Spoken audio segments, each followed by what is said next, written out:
Good afternoon, everyone, to my YouTube family and friends, and to all those who will watch this video.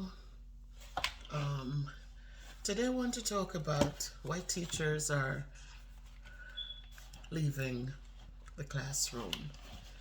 As an educator myself, I see from experience, I could see it, I understand it, and so I just need to talk to us for just a little bit. So if you haven't subscribed to the channel, please do so. Please leave a comment, and if a video or two or three or more encouraged you, then I'm asking you to please share so that others can also be encouraged. So I'm an educator for over 25 years now. I've been in the classroom. I'm wearing my dress today.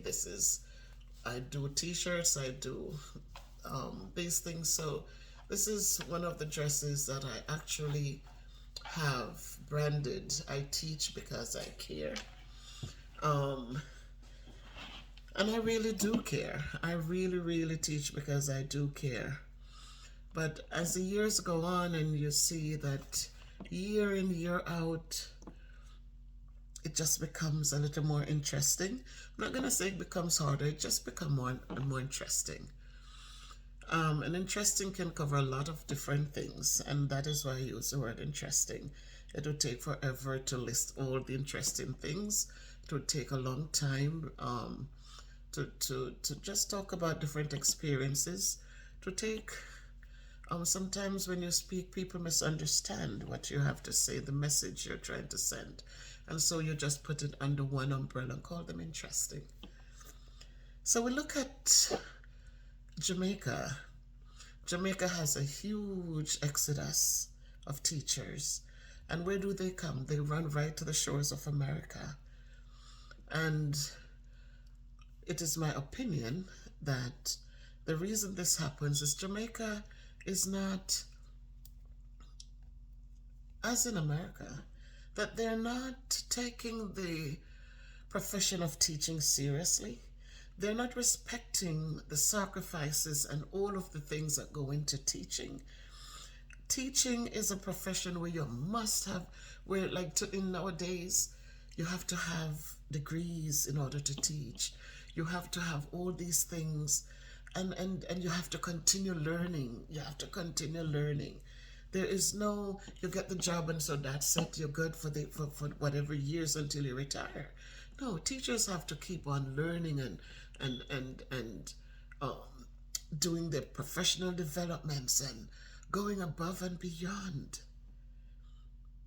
in order for them to get a decent salary. And even when they do all these things compared to other professions, there's no decent salary. We're still at the bottom of the totem pole. We're still at the bottom. It's like they need us in the classroom because we are babysitters, right? Parents need the school doors open so that they can send their kids so that they can go to work. But yet we're not considered important. We're not considered and respected in any shape or form. There are times you try to reach out to the same parents or sending the kids into you and the way they talk to you. Some of the things that they do and say, it's as if you're not important, but in the same moment, we are the ones. And when the day is done, we're walking home. Our day doesn't end with just, oh, you have a 7 hours job and at the end of 7 hours it's done. No, there's always more because you come home and if you want to have a decent lesson the next day, you better be preparing for the next day. So it continues. Our hours are much more than any other profession. But is it counted for anything? Absolutely not. Teachers don't get paid for overtime or anything. You just get a salary, you go home and be thankful. But today I just want to talk about why the exodus, In Jamaica, I just saw that, and I've been hearing things, I have friends who are educators in Jamaica, that over 1,200 teachers are expected to leave the classroom to come teach in America. It already started. A lot of teachers came up looking for work. Some of them already got placements, gotten homes to live in. Everything has been in place. And then we come to America, and the same things are happening here. Teachers are just running like crazy from the classrooms. It's almost time for school to be reopened, and we still have all these vacant positions that needs to be filled. People are now looking at people who with high school diplomas to go stand in front of these children to make sure that there's someone in the classroom in September, at the end of August when they return. So what is the problem? So let's look at what happened when COVID what came about. COVID happened, and during the pandemic, it was chaotic because we were not prepared. Nobody expected. And so quickly we have to learn how to use the computers, we have to learn how to create classrooms, and we have to learn how to teach remotely. And we have to learn to understand that when children log in to the class, they're not present. And you're talking to yourself, because everybody, they log into the class because they got the notification that classes are starting, but where do they go? They turn off the cameras and they go back to what they do best. And so you had to put up with this, and then we had to we had to go to the school, and a couple of days in, the kids are there, and a couple of days out and all of that stuff. And so they come in, and you see that the excitement for learning is not there. They spend so much time at home doing nothing and doing just, not engaging. And so we see the effects of that when they return to the classroom. And so they return to the classroom, and, there's so many different protocols put in place. 1 minute you all must be masked, and you must be 6 feet apart, and you must be this and that. But yet the classrooms didn't afford you 6 feet apart. And all the things that were put in place was like, did they look at the big picture to see that we cannot do this? Or is somebody just sitting up there and saying, okay, this is what we're going to do, without understanding that it's not doable? But yes, the teacher must make it happen because you are the teacher.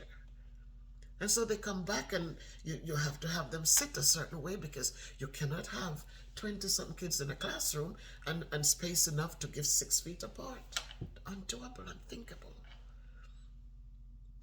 But they came back, and we did the best that we could, and then the different variants of COVID came.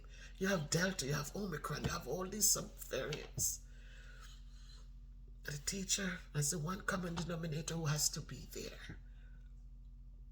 And then you look at the things that the kids brought back, a lot of mental issues, a lot of things that they got out there, and they were given laptops and all these devices, but they were not monitored. So my thing was, they got them, yes, and I understand we need to support, but where was the guidance for them? They were just left with them. There was no, okay, let's supplement something where we shut them down at 7 in the evening because no one is on them at 7, and open them back up at 7 in the morning. So give the kids a chance to sleep and preserve their health and well-being, instead of just handing it to them and they just be on it all day, all night, and nothing got done. They started exploring sites because there was nothing. There was nothing in place. So it was just given to them, and they could just go where they want to go, do what they want to do. So they got exposed to so many things that came back. They're so out there with the behaviors, the things they're talking about, the things that they are. You are shocked. And so they get exposed, and they're up into TikTok, and they're up into all these things. And so they come back, and you cannot take the phones because, oh my God, it's the worst thing. So you're teaching, and they're glancing on their TikTok to see how many views they have gotten. And you're teaching, and they're on their thing, and they're sending text messages to each other. And they're doing the things that was so hard, and they came back and you didn't have enough support. It's just come back to school. Schools are open and it's business as usual. Here are your students. Go teach. And nobody stopped to realize that all of us went through a mental state. The kids came back with a lot of unnecessary baggages. But you must take them in and you must teach them and you must get results because it's business as usual. Nothing just happened. And so we come to the end of the school year and people just start taking off. This is not for them. I don't want this. I don't want to do that. I'm going back to medical school. I'm going to a different place where and the saga continues. And so, with the stress that we had, the online classrooms we had to create and maintain, and the kids not doing the work, but we still have to find a way to give a grade. And there was no recourse because you cannot complain and say, what am I supposed to do? No work was done. Oh, you got to give them a grade. They have to give them a grade. And so these kids come back with these expectations that I don't want to do anything, I'm not doing anything. But you must give them a grade. And kids get to walk across stages and who did nothing for the whole year or the years prior.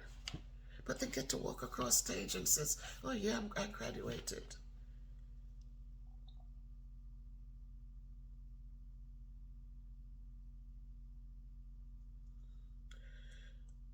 And so, again I say, with all of these things, you have so many more teachers who are burnt out. We have so many teachers who can't put up with the fights anymore, and the vulgarity anymore, and the defiance anymore, and the disrespect not only towards the classmates, but the teachers, the adults around them. And all the TikTok challenges that they brought with them, where they were breaking up the bathrooms and getting challenges where they should slap teachers and all of those unnecessary things. And the teachers have to put up with the no homework. You give homework, there's nothing. Parents are not concerned. Nobody's concerned until it's time for the final grade. That all of a sudden, oh, you didn't tell me my child wasn't doing well. Oh, why didn't I know this? Oh, you, the teacher, you. And all the fingers are pointing at you. When nobody's saying, what did I do as a parent to support my child? How did I support this child? I'm looking at the teacher, one adult, one person, standing in front of 20 kids or more. And all the fingers, everybody's pointing at the teacher. Nobody's looking at their kid to say, where's the homework you got today? Did you get it done? Let me hold that phone until the work is done. What did you do in school today? Let's talk about it. Shut that phone down. Put it away now. Nobody's doing that, you know? And the nights when the kids should be sleeping, they're up, they come to school, they want to fall asleep. You say, not in here. You're here to learn now. And you become the bad teacher. You hold them accountable. You says, this is a place for learning. That's what a school is. I am here. You're getting incentives when you try to do something. I'm encouraging you. I'm empowering you. I'm helping you with the work. I'm modeling for you. I'm giving you the notes you need. I'm here with you. I'm assigning a peer with you to guide you. I am doing all these things. But what have you done? You've done nothing. But then the teacher is considered, oh, you're too mean, you're too strict, we hate you, we don't like you. And why don't you like? Why do you use the word hate? Because you do too much. You expect too much from us. So I teach because I care, and because I care, and I want to see all the kids try to do their best. I didn't say I want everyone to be A students, which you'd be happy if everyone could read and understand what they're reading and do the math and understand how to compute and how to dissect and find the math in the stories. That's what you want as a teacher. But you understand that not all kids are there, so you appreciate when they try to do something. But no, you are expecting too much, and I don't like you for that.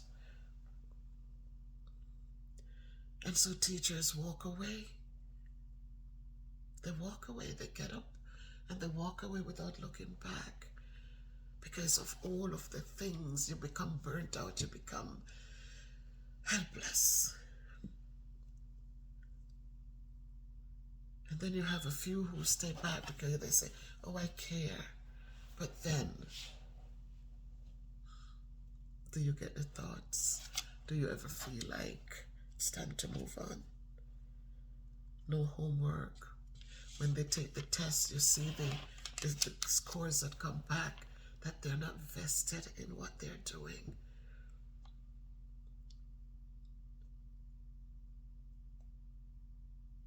And the mental issues that come back, the social, emotional issues that, again, the teacher, you have to be able to identify and get them to this person, get them to that person, and then they come back. But you have to know, they come up with, oh, well, they need more time, they need to be able to walk, they need this, they need that, oh, they need something to fidget with, oh, they need, and then all these things, you, the teacher, the one teacher, has to accommodate all these things.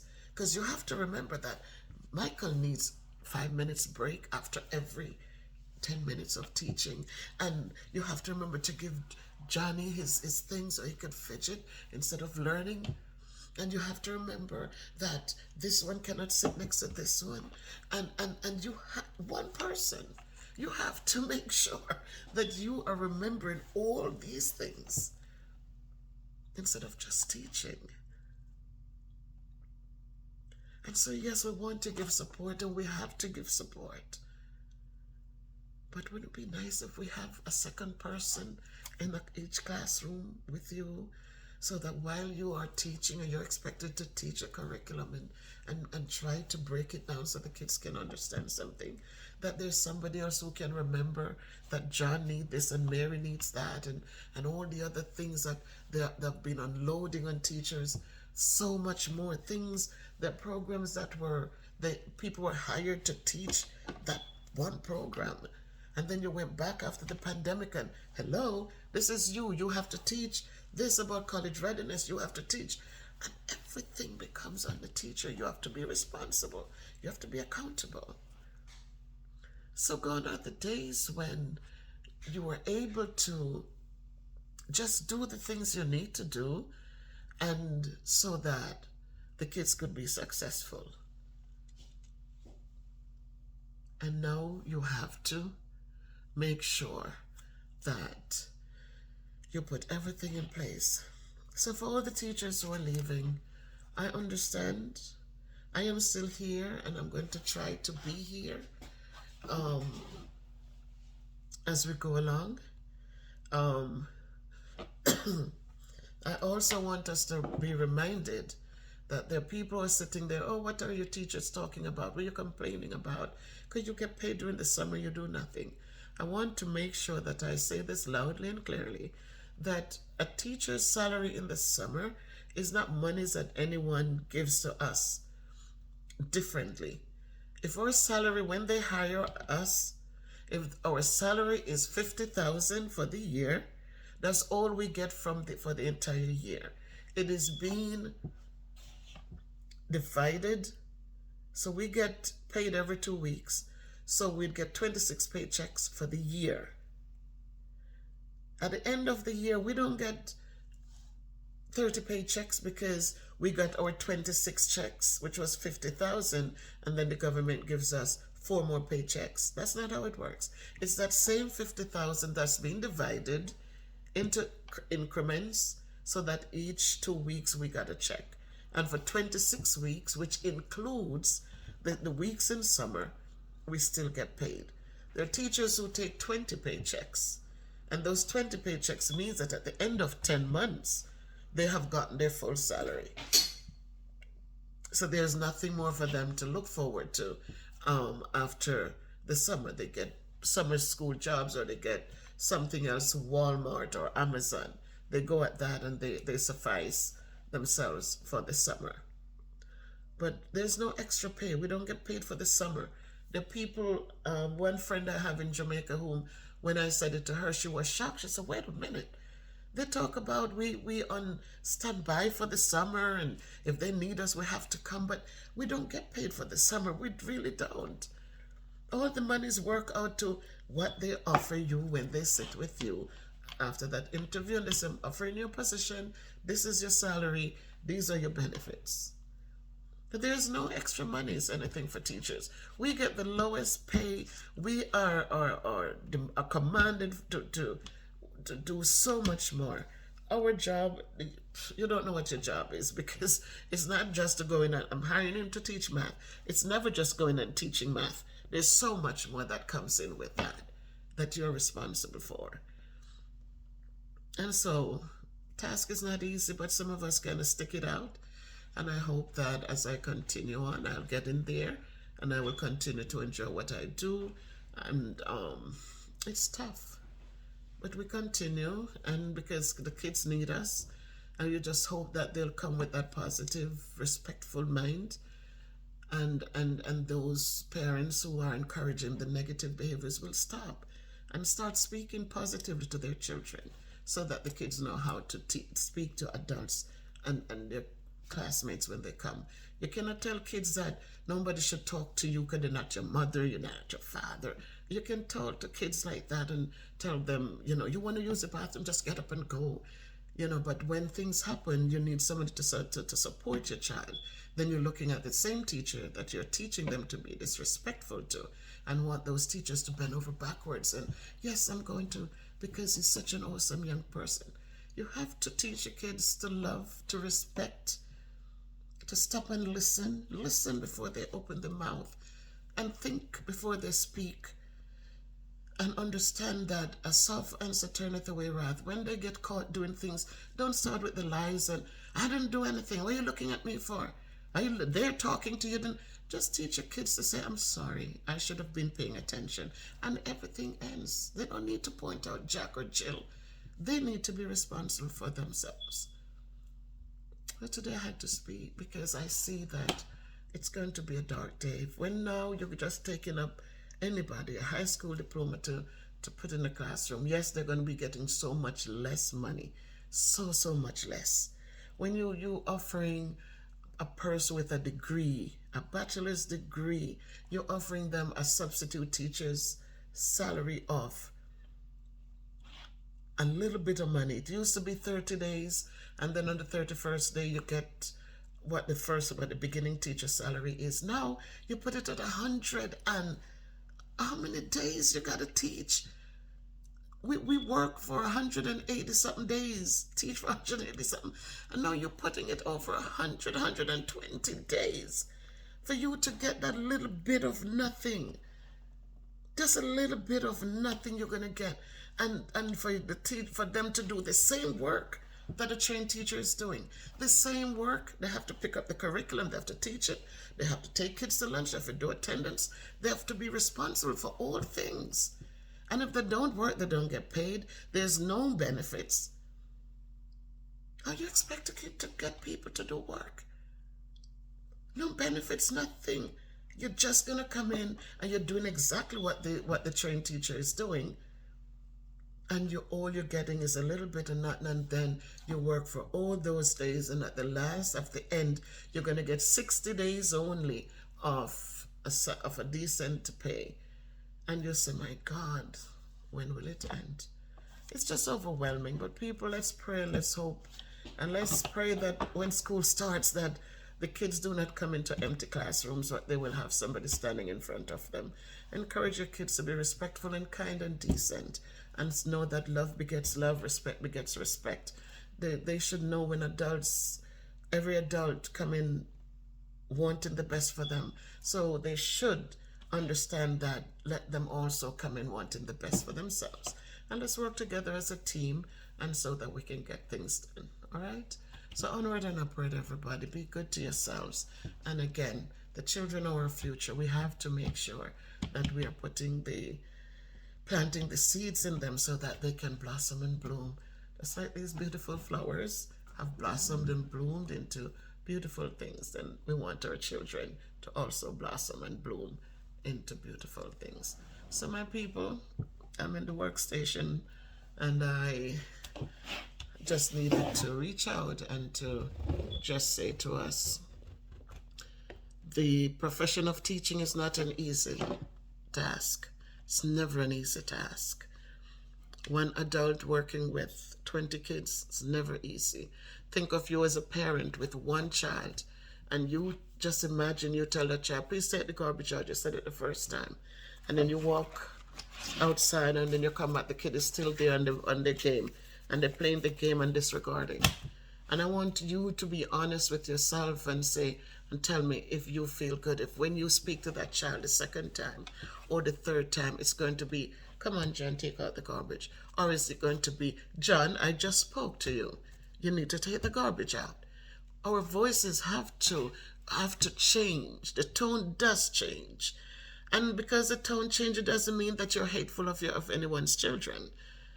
Because the tone changes, it doesn't mean that now the teacher is the worst ever. When the tone changes, it means that you need to tell your child that, listen, the teacher's tone wouldn't have changed if you had listened the first time. Work with teachers for the betterment of your student, of your child, because those little things will help them as they get older and have to deal with other situations. So I say to us, onward and upward always. If you can't be good, be careful, but walk good. And remember to lift up your teachers as you pray. And we pray and hope that when school starts, that teachers are in the classrooms with your children. When the pandemic started, all of you were crying, you didn't know what to do. And some of you were honest and you said, my God, now I see what teachers go through. So be honest with yourself. Now that schools have started and your kids get to come back, don't start pretending now that you don't know. You know how hard it is. So, all the best.